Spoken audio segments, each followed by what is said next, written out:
नमस्ते। संध्या से संध्योपासना क्या ये चौथा सत्र है। इस शुरू करते हैं हम। अभी पिछले तीन सत्रों में हमने ध्यान और उपासना पर कुछ बहुत मौलिक बिंदुओं पर चर्चा की है। उपासना का अर्थ है उपासन, उसके समीप बैठना ईश्वर के, और ईश्वर से जैसे प्रभु मिलन, यह हमारा उद्देश्य है, जिसको योग भी कहते हैं। योग का अर्थ मिलन ही है। और योग की परिभाषा है योग दर्शन में चित्त वृत्ति निरोध कहा है।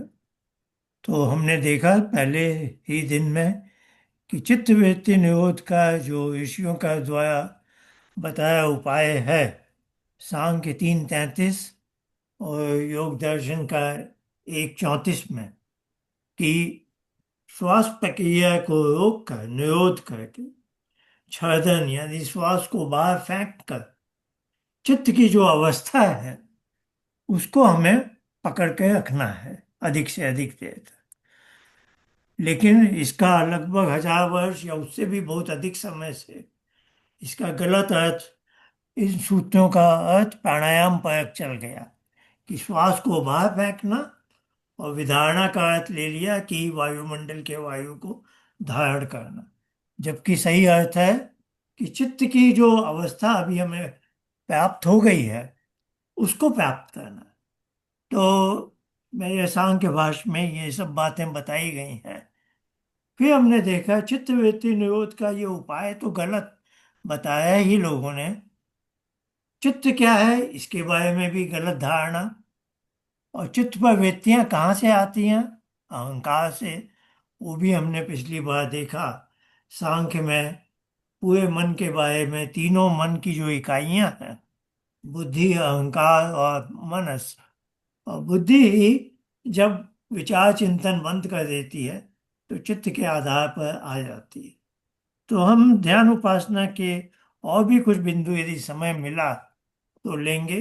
अब हम अधिक ध्यान रखेंगे, अभी अधिक समय का उपयोग करेंगे संध्योपासना में और संध्या के आए हुए मंत्रों का अर्थ समझने में। मंत्रों के अर्थ में भी हम बहुत गहराई में नहीं जा सकेंगे समय की सीमा के कारण। लेकिन फिर भी जो एक भाव है हर मंत्र का, उस भाव को हम समझना चाहते हैं। तो आइए आज मैं थोड़ा क्रम बदलता हूँ कि पहले मंत्र का अर्थ देखेंगे। तो महर्षि दयानंद द्वारा बनाई जो पंच महायज्ञ विधि है, उस पुस्तक से मंत्र को उसी क्रम से मंत्रों का अर्थ देखेंगे हम, और फिर संध्योपासना का अभ्यास, और फिर यदि समय मिला तो ध्यान और उपासना पर थोड़ी चर्चा भी करेंगे।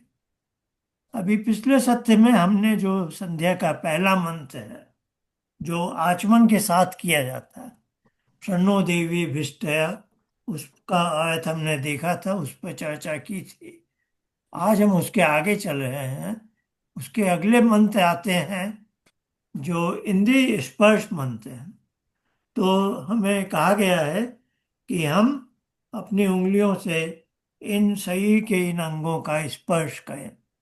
ओम वाक वाक, ओम प्राण प्राण, ओम चक्षु चक्षु, ओम श्रोत्रम श्रोत्रम।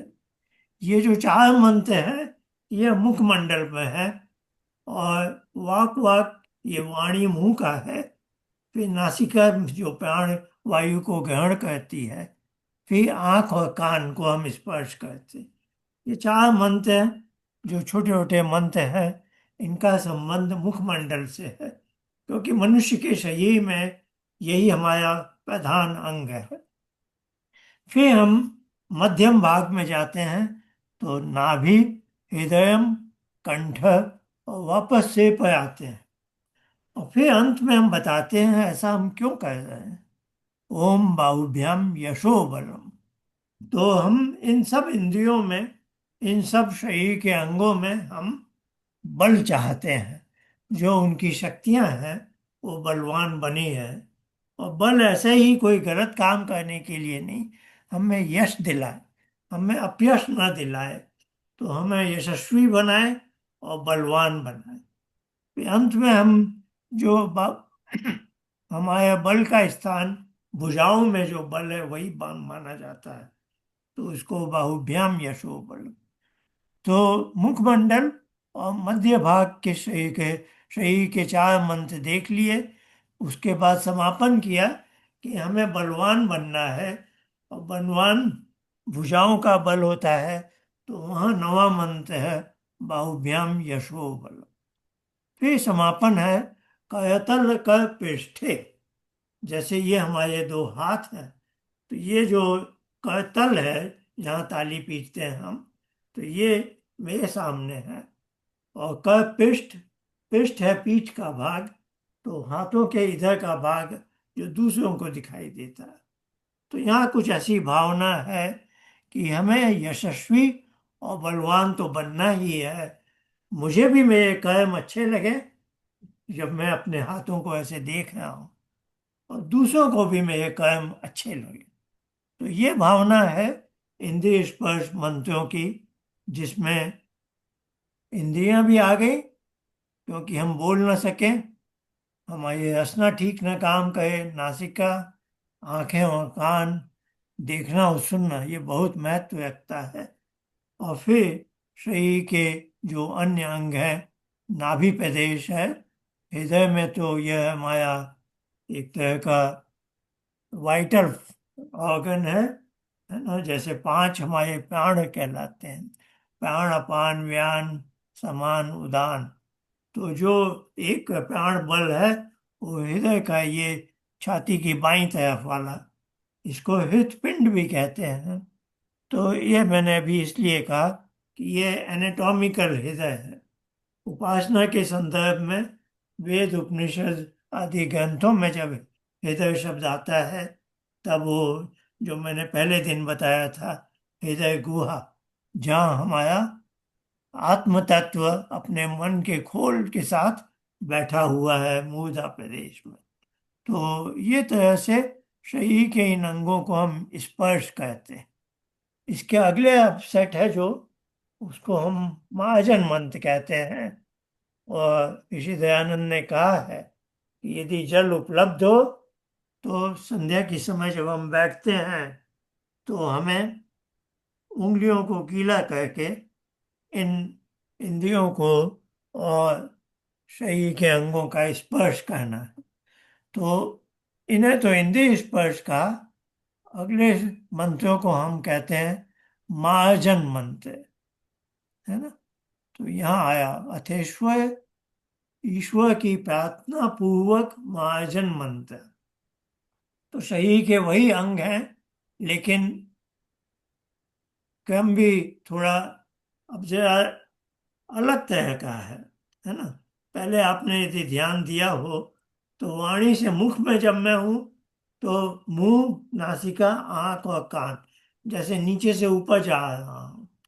फिर मध्य भाग में आए तो नाभि, हृदय, कंठ से हम नीचे से ऊपर आ रहे थे, लेकिन अब कुछ जरा नीचे की, ऊपर से नीचे की तरफ का। पहले सिर का स्पर्श करते हैं, फिर आंखों का, फिर कंठ का, फिर हृदय, फिर नाभि तक, और फिर पैर का भी है। और फिर वापस सिर का हम स्पर्श करते हैं, और फिर हम यह भावना लाते हैं कि खम ब्रह्म पुनातु सर्वत्र। और यहाँ स्पर्श ही नहीं है, यहाँ है ईश्वर का एक नाम है, भू भुव स्वः महाजन तपः सत्यम, और खम ब्रह्म भी। ये इस प्रकार से 8 बार ईश्वर के 8 नामों का हम स्मरण कर रहे हैं। और एक क्रियापद है पुनातु। पुनातु है कि यह ईश्वर जिसका नाम भू है, वह पुनातु यानी पवित्र करे मेरे से में। यहाँ हम देखिए, वहाँ प्रयोग था, जैसे नेत्र का देखें तो भुआ पुनानु पुनातु नेत्य हो, यह सप्तमी द्विवचन में है। सप्तमी अधिकरण में होता है कि इसके अंदर, है ना। और जब हम स्पर्श कर रहे थे, तो ओम चक्षु चक्षु बाहुभ्याम यशो बलम, जैसे इन इंद्रियों को स्पर्श कर रहे हैं। थोड़ा ये भावना आप समझें कि महाजन में हम सप्तमी का भाव है कि पवित्रता जैसे भीतर अंदर से आनी चाहिए, है ना। तो मैंने कहा ये 8 नाम लिए गए हैं ईश्वर के, और हर जगह भावना है। भू से अर्थ है जो इस सारे संसार को अस्तित्व में लाता है, जो ईश्वर भू धातु से ही भवती होना, भू सत्तायाम बोलते हैं धातु, जो सब वस्तुएं इस जगत में सत्ता में आई हैं उनको लाने वाला ईश्वर है। तो ईश्वर ने ही ये जगत की रचना की है, ईश्वर ने ही मुझे इस संसार में भेजा है। तो उस ईश्वर को से मैं प्रार्थना कर रहा हूँ कि तुम मेरे सिर में ही मेरा निवास है, मेरा आत्म तत्व मेरा मन है, उसको पवित्र करो। फिर भुआ, भुआ की भावना है दुख रहित। तुमने मुझे सत्ता अस्तित्व में तो ले आए, लेकिन तुम मुझे दुखों से भी दूर करो।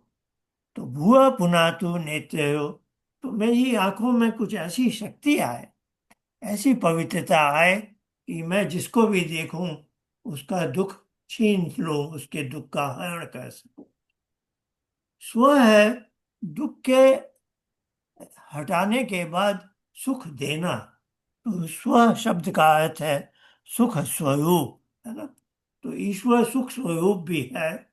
तो उस ईश्वर से मैं प्रार्थना कर रहा हूँ कि वह मेरे कंठ में वह भावना लाए, पवित्रता लाए, कि मेरे कंठ की वाणी से जो भी शब्द निकले दूसरे को सुख दे, है ना। महा पुना तो हृदय, या मह तो आप जानते ही हैं महान के अर्थ में है। तो मेरे हृदय को भी महान बनाए।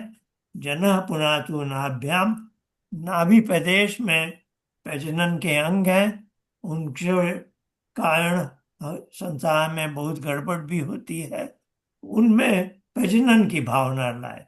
तो ये जो संतति को जन्म देने की भावना और उसका पालन करने की भावना, ये बहुत पवित्र भावना है, और बहुत ही क्रिएटिव इसमें उत्पन्न करने का भाव है। तो इसमें वैसा पवित्र भाव आए। तपः पुनातु पादयो, और ये सब संसार में जीवन जीते हुए हमें तपस्या करनी है। तो हमारे पैरों के ऊपर, हमारे पाँव भी ऐसे हैं, सारा बोझ हमारे पैरों पर जाता है, और हमारे पाँव बड़ी अच्छी तरह से उनको सहन करते हैं। और इतना ही नहीं, हमारे पैर हमें इधर उधर ले भी जाते हैं। तो उस तपस्या का जो भाव है वह मेरे अंदर सदा रहे। अंत में मैं फिर से ईश्वर से प्रार्थना कर रहा हूँ कि सत्य को मैं धारण करूं। यह सत्य बहुत बड़ी चीज है। न ही सत्यात् परो धर्म, धर्म सत्य से बड़ा कोई धर्म नहीं। तो कभी धर्म की बात होगी तो मैं शायद बताऊंगा कि धर्म ज्ञान के संदर्भ में जब चर्चा होती है तो सत्य ही धर्म है। और जब कर्म के बारे में चर्चा होगी कि मुझे धर्मानुसार आचरण करना है, तो अहिंसा परम धर्म है, कि मेरे किसी आचरण से किसी को दुख ना हो, है ना। तो सत्य भी परम धर्म है, अहिंसा भी परम धर्म है, इसमें कोई टकराव नहीं है। धर्म शब्द दोनों अर्थ में है। हर साइंटिस्ट संसार की विभिन्न वस्तुओं का धर्म जानना चाहता है, यह ज्ञान के अर्थ में धर्म होता है। और हमारा आचरण धर्मानुसार हो, यह कर्म के अनुसार। तो धर्म शब्द के दोनों दिशाओं में अर्थ है, ज्ञान और कर्म दोनों, है ना। तो यहाँ मेरे सिर में जो मेरा आत्म तत्व, मेरा मन है, वो सदा सत्य को धारण करे। और सत्य को मैंने यदि धारण किया तो ये भी परम सत्य है कि कोई प्राणी भी दुख नहीं चाहता, तो अहिंसा भी मेरे अंदर आ ही जाएगी, है ना। वही खम ब्रह्म, खम है, आकाश को भी बोलते हैं बोलचाल में, लेकिन खम है जो संसार का सूक्ष्मतम तत्व है, जो इतना बारीक है, सब जगह समाया हुआ है। वह सर्वा अंतर्यामी परमेश्वर है, जो मेरे आत्मा के अंदर भी प्रवेश किया हुआ है, प्रकृति के हर परमाणु में भी प्रविष्ट है। तो वह खम भी है, बहुत सूक्ष्म भी है। और ब्रह्म भी है कि अति महान भी है। तो दोनों तरह की बातें उस पर लागू होती हैं। वह इनफाइनाइटली लार्ज भी है और इनफाइनाइटली सटल भी है ना, खम ब्रह्म भी है। तो वह सब जगह पहुंचता भी है। तो वह मुझे सर्वत्र मेरे शरीर को, मेरे मन को हर दृष्टि से पवित्र करे। तो यहाँ ईश्वर के जो 8 नाम आए, तो पहले जो 7 नाम है, तो देखिए चर्चा शुरू हुई शरीर से, जो इंद्रिय स्पर्श मंत्र थे। महाजन मंत्र में हम पवित्रता की भावना, इंद्रिय स्पर्श में हमने बलवान होने की भावना को ध्यान में रखा था। महाजन, आप जानते होंगे, भारत में हम जब, अब यहाँ तो बर्तन धोए जाते हैं, वॉशिंग द डिशेस। तो भारत में आप जानते हैं बर्तन मांजे जाते थे, है ना, खाने पीने के बर्तन मांजते थे। तो ये जो मांजना शब्द है, ये महाजन से बना है। तो महाजन पद शब्द में एक थोड़ी पवित्रता है, बहुत अच्छी तरह से शुद्धता चाहिए। तो अब हम इंद्रियों की पवित्रता पर आए, तो हमने ईश्वर से पवित्र और कोई वस्तु तो हम जानते नहीं, तो ईश्वर से ही पवित्रता की मांग की है। तो दूसरे सेट है ये जो मंत्रों का, इसमें भू भुव स्व ईश्वर आ गए। अब अगला सेट है प्राणायाम मंत्र का, उसमें अब केवल भू भुव स्व आएगा। तो देखिए, आपने इंद्रिय स्पर्श मंत्र में हमारा शरीर था, इसमें शरीर भी है, ईश्वर भी है महाजन मंत्र में, और प्राणायाम मंत्र में केवल ईश्वर है। तो इस तरह से हम ईश्वर के निकट जा, संध्या में, संध्योपासना में यही भाव है। मैं आप सबसे फिर निवेदन कर रहा हूँ कि अपने आप को म्यूट कर लें, है ना। और सबसे पहली स्लाइड में मैंने अपना यूट्यूब चैनल का नाम दिया है, वो मैं आपको अभी इससे भी भेज देता हूँ, चैट पर भी। क्योंकि मैं हर सेशन को हम यूट्यूब चैनल में डाल रहे हैं। तो आप इस यूट्यूब चैनल को खोलेंगे ना, तो एक प्लेलिस्ट आएगी। तो प्लेलिस्ट संध्या से संध्योपासना, उसमें आप जाएंगे तो हर सत्य कुछ समय के बाद पहुंच जाता है। तीनों सत्य जा चुके हैं, चौथा सत्य भी जाएगा। तो कोई किसी को छूट जाए, या कोई दोबारा देखना चाहे, रिव्यू करना चाहे, या कोई और भी व्यक्ति देखना चाहे, तो ये अब हमेशा के लिए हो गए, है ना। अब मैं आपको प्राणायाम मंत्र पर ले जा रहा हूँ, जहाँ केवल ईश्वर के नाम है। तो ये थोड़े मैंने ये नामों की चर्चा कर दी है। ओम भू, ओम भुव, ओम स्व। अब ये प्राण, प्राण शब्द है ही ईश्वर का नाम, है ना। और प्राणायाम तो ये महर्षि दयानंद ने हमें जो प्राणायाम की विधि बताई है, वो मैं आपको अभी थोड़ा बता देता हूँ। और फिर बताना चाहता हूँ ये प्राणायाम मंत्र कैसे किए जाते हैं। और उन्होंने सत्यार्थ प्रकाश में तीसरे समुल्लास में एक जगह लिखा है कि आचमन करें, इंद्रिय स्पर्श, महाजन। फिर उन्होंने ये नहीं किया प्राणायाम करो, उन्होंने कहा समंत्रक प्राणायाम करना है, यानी प्राणायाम करना है मंत्र सहित। तो ये प्राणायाम के मंत्र हैं। तो आज मैं आपको थोड़ा, ये मंत्र आपको याद ही है, सबको मालूम भी है। तो चलिए, मैं, हम सब साथ ही करते हैं, और इसके साथ ही साथ भी हम संध्योपासना भी करेंगे। तो ये प्राणायाम कैसे किया जाता है, ये महर्षि दयानंद ने सत्यार्थ प्रकाश में जैसे लिखा है, वो पहले करते हैं। फिर इन प्राणायाम मंत्रों को कैसे इंटीग्रेट किया जाएगा, एकीकृत करें, जिससे कि हम जान सकें उन्होंने क्यों लिखा समंत्रक प्राणायाम, यानी मंत्र सहित प्राणायाम। पहले प्राणायाम के 4, प्राणायाम एक साइकिल है, ये साइक्लिक है ना। तो इसमें 4 भाग हैं इसके। 4 भाग कैसे हैं? पहला भाग है हम श्वास को बाहर फेंकते हैं, इसका संस्कृत शब्द है रेचक। आपको मालूम है तो ठीक है, नहीं मालूम है तो कोई बात नहीं। तो सबसे पहले रेचक कहते हैं श्वास को बाहर फेंकना। तो दयानंद का एक शब्द है, मूलाधार को ऊपर खींच कर धीरे धीरे नासिका से वायु को बाहर फेंकना। वो हमने पहले दिन भी किया था, पर तब हमने धारणा में प्रवेश करने के लिए किया। आज हम प्राणायाम के लिए कहते हैं। आइए शुरू करें। श्वास को धीरे धीरे बाहर फेंकिए।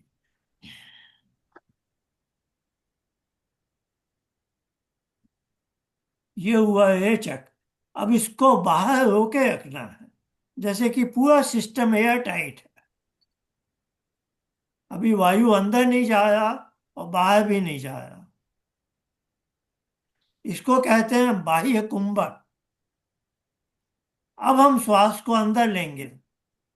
धीरे धीरे ऊपर नासिका से अंदर लीजिए। इसको कहते हैं पूरक। अब श्वास वायु को अंदर पकड़े रखना है। इसको कहते हैं आभ्यंतर कुंभक। अब न वायु अंदर जाए न बाहर जाए।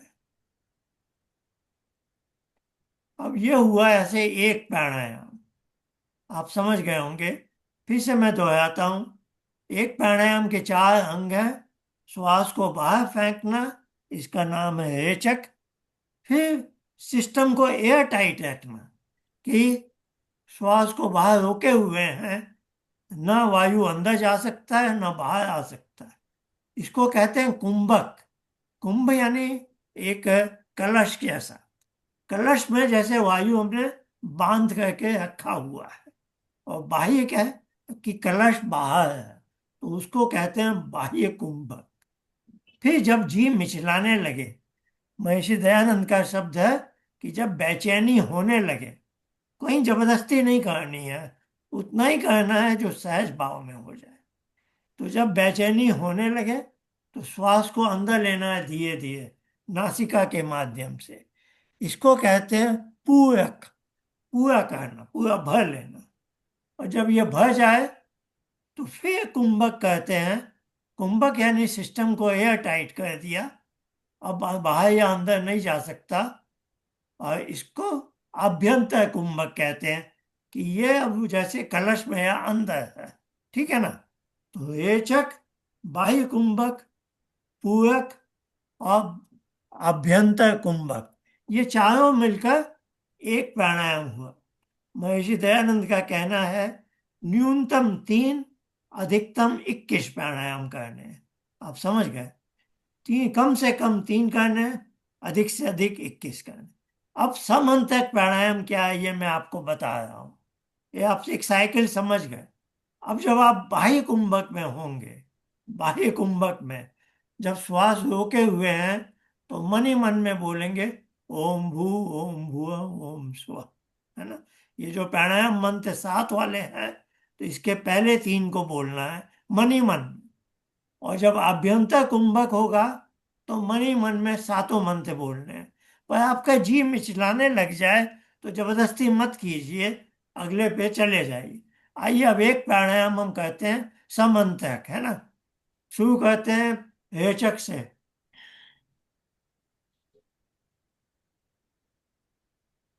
अब मन ही मन ओम भू ओम भुव ओम स्व।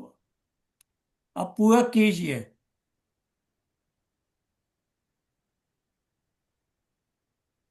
अब मन ही मन कीजिए ओम भू ओम भुव ओम स्व ओम मह ओम जन ओम तप ओम सत्य। यह हुआ एक समंत्रक प्राणायाम। तो ऐसे 3 या अधिकतम 21 कहने। आइए अब हम आज का संध्योपासना का अभ्यास आरंभ करते हैं। थोड़ा समय ज्यादा हो गया है, मैं थोड़ा 15 मिनट का टाइमर लगा रहा हूँ। आइए शुरू करें। ओम शन्नो देवी अभिष्टय आपो भवन्तु पीतये संयोभिस्यवन्तु नः। ओम वाक् वाक्। ओम प्राणः प्राणः। ओम चक्षुः चक्षुः। ओम श्रोत्रं श्रोत्रम्। ओम नाभिः। ओम हृदयम्। ओम कंठः ॐ श्रेयः ॐ बाहुभ्यां यशो बलम् ॐ कयतलकयपृष्ठे ॐ भूः पुनः श्रेयसी ॐ भुवः पुनः तु नेत्ययो ॐ स्वः पुनः तु कंठे ॐ महः पुनः तु हृदये ॐ जनः पुनः तु नाभ्याम् ॐ तपः पुनः तु पादयोः ॐ सत्यं पुनः तु पुनः श्रेयसी ॐ खम्भं पुनः तु सर्वत्र ॐ भूः ॐ भुवः ॐ स्वः ॐ महः ॐ जनः ॐ तपः ॐ सत्यम् ॐ एतं च सत्यं च विद्या तपसो अद्य च यत ततो आत्यजायत ततः समुद्रोऽर्णवः ॐ समुद्रादर्णवादधि संवत्सरो अजायत अहोरात्राणि विदधद्विश्वस्य मिषतो वशी ॐ सूर्यचन्द्रमसौ धाता यथा पूर्वमकल्पयत् दिवं च पृथिवीं च अन्तरिक्षमथो स्वः ॐ शन्नो देवी अभिष्टय आपो भवन्तु पितये संयोऽभिश्रवन्तु नः ॐ प्राचीदिगग्नेऽधिपतिरसितो रक्षिता दित्यायिषवः तेभ्यो नमो धीपतिभ्यो नमो रक्षितेभ्यो नमः ईशुभ्यो नमः हेभ्यो अस्तु योऽस्मान् द्वेष्टियं वयं दुष्मस्तं वो जम्भे दद्मः ॐ दक्षिण दिगेन्द्रोऽधिपतिस्थिरश्चिर जीरक्षिता पितरैषव तेभ्यो नमो अधिपतिभ्यो नमो रक्षितेभ्यो नमः ईशुभ्यो नमः तेभ्यो अस्तु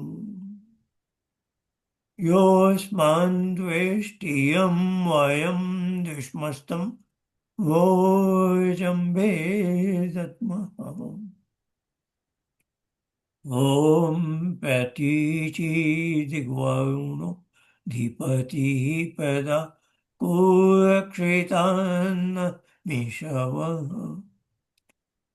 तेभ्यो नमो धीपतिभ्यो नमो रक्षितेभ्यो नमः ईशुभ्यो नमः तेभ्यो अस्तु योऽस्मान् द्वेष्टियं वयं दुष्मस्तं वो जम्भे दद्मः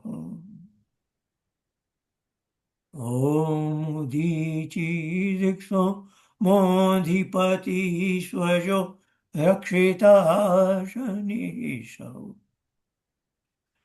तेभ्यो नमोधिपतिभ्यो नमो रक्षितेभ्यो नमः ईशुभ्यो नमः एभ्यो अस्तु योऽस्मान् द्वेष्टियं वयं दुष्मस्तं वो जम्भे दद्मः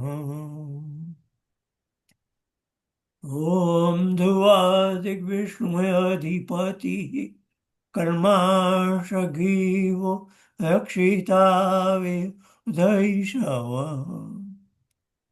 तेभ्यो नमोधिपतिभ्यो नमो रक्षितेभ्यो नमः ईशुभ्यो नमः एभ्यो अस्तु योऽस्मान् द्वेष्टियं वयं दुष्मस्तं वो जम्बे दद्मः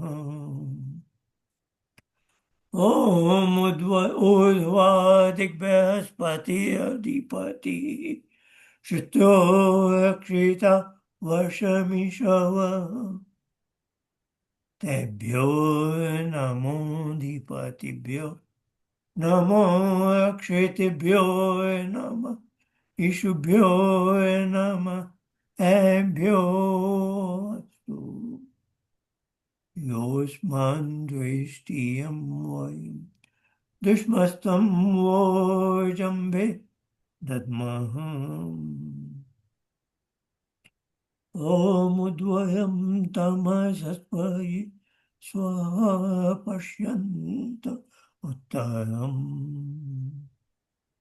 देवं देवत्या सूर्यमगन्मज्योतिरुत्तमम् ॐ जातवेदसं देवं वन्तिके तव दिशे विश्वाय सूर्यम् ॐ चित्रं देवानामुदगा धनिकं चक्षुरमित्यस्य वरुणस्याग्नेः आप्याद्यावा पृथिवी अन्तरिक्षं सूर्य आत्मा जगतस्तस्थुषश्च स्वाहा ॐ तच्चक्षुर्देवैतं पुरस्ताच्छुक्रमुच्य पश्येम शरदर्शतं जीवेम शरदर्शतं शृणुयाम शरदर्शतं लभ्यवाम शरदर्शतम् अधीनस्याम शरदर्शतम् भूयश्च शरदर्शता ॐ भूर्भुवः स्वः तत्सवितुर्वरेण्यं भर्गो देवस्य धीमहि धियो यो नः प्रचोदयात्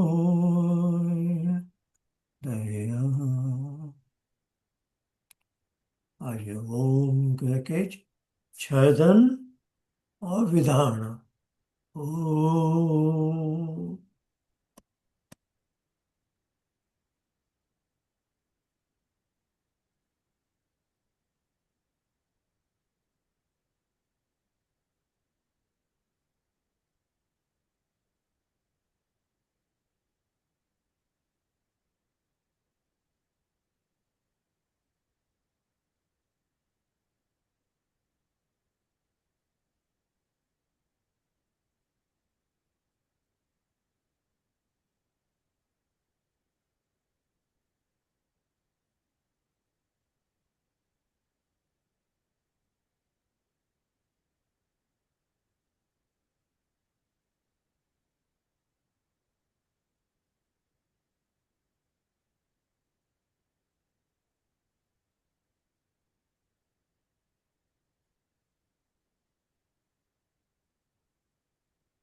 ओम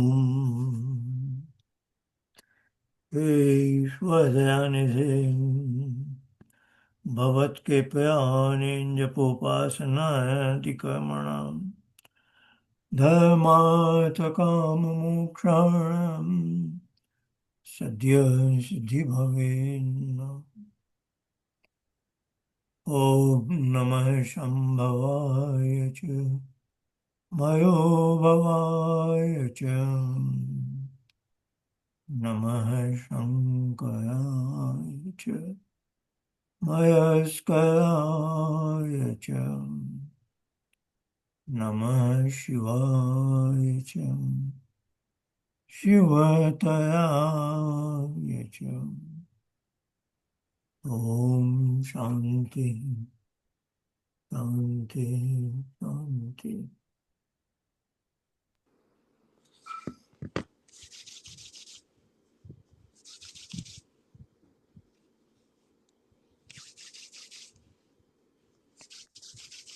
आइए अब अगले सप्ताह हम मिलेंगे मंगलवार को फिर से। 4 सत्र हो गए हैं, 4 और बचे हैं, जिसमें हम संध्या के मंत्रों का सब देख लेंगे। आप सबको धन्यवाद। नमस्ते। धन्यवाद बहुत। धन्यवाद नमस्ते। आचार्य जी, नमस्ते।